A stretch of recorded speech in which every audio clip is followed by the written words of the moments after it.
Good morning, good morning, good morning. Today I titled this the why behind the pain, behind the uh, thinking about what's happened to you, the reading all the books, the sharing your story.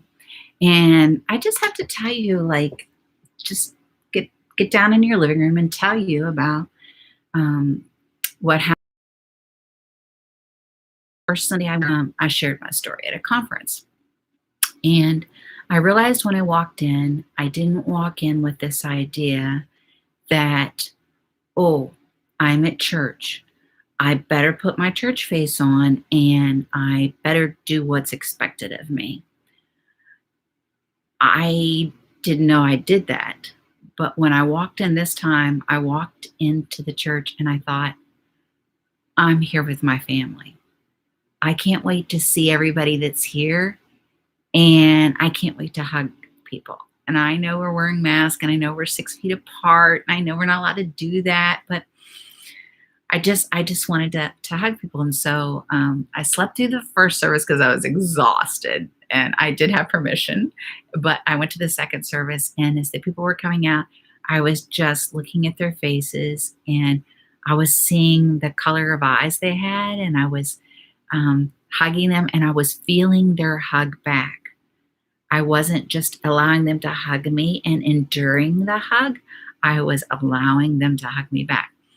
And I remember thinking how bright their colors were, what they had on, and wondering what Pastor James was going to preach on that day, and wondering how everybody was doing after the women's conference, and, just catching up with everybody.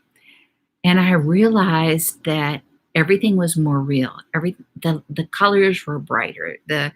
I was more relaxed. I was more present. I felt the room. I felt the people. I allowed myself to not be in a hurry to do, like to perform, but to experience, to be present, to just allow myself to live life.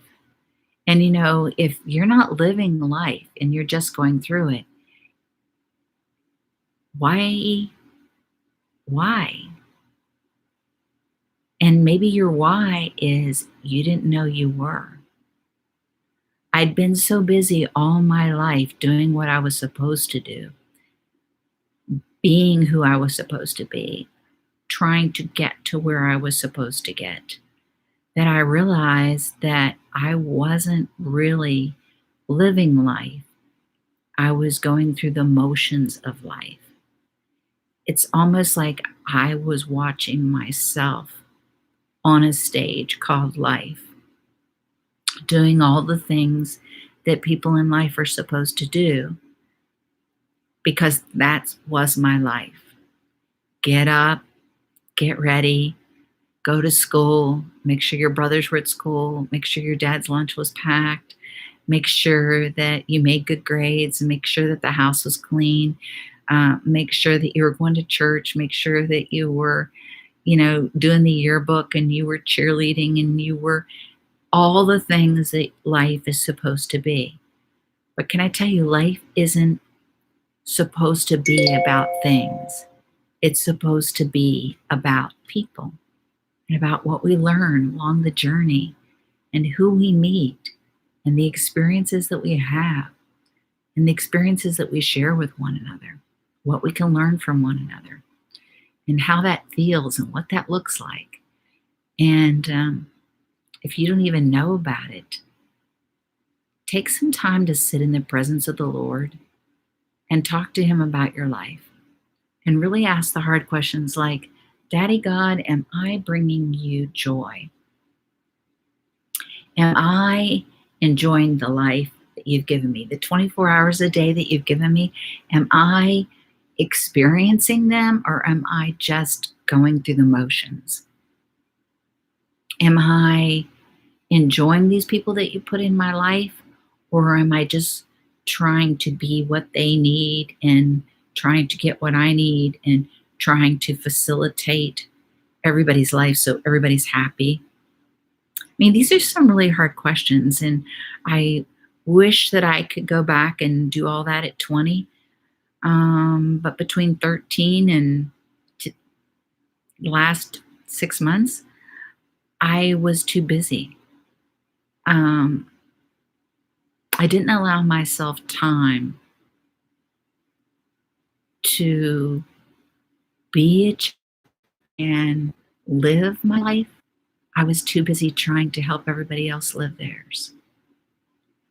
And I'm not saying that's wrong because I still really want to help people. But you have to help yourself first. You have to get healthy first. You have to hug your razor blades first. You know, Nadine Torrey was one of the speakers at the conference, and she was talking about the husk of the wheat has to be broken before the fruit can come out. And some of us, our husk is just too tough. We just won't allow ourselves to be broken so that the meat can come out of us.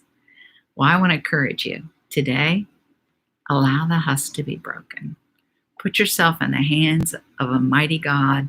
Lay yourself down on the threshing floor and allow Him to take the winnowing fork and let the whirlwind of God come into your life and blow away everything that's not of Him.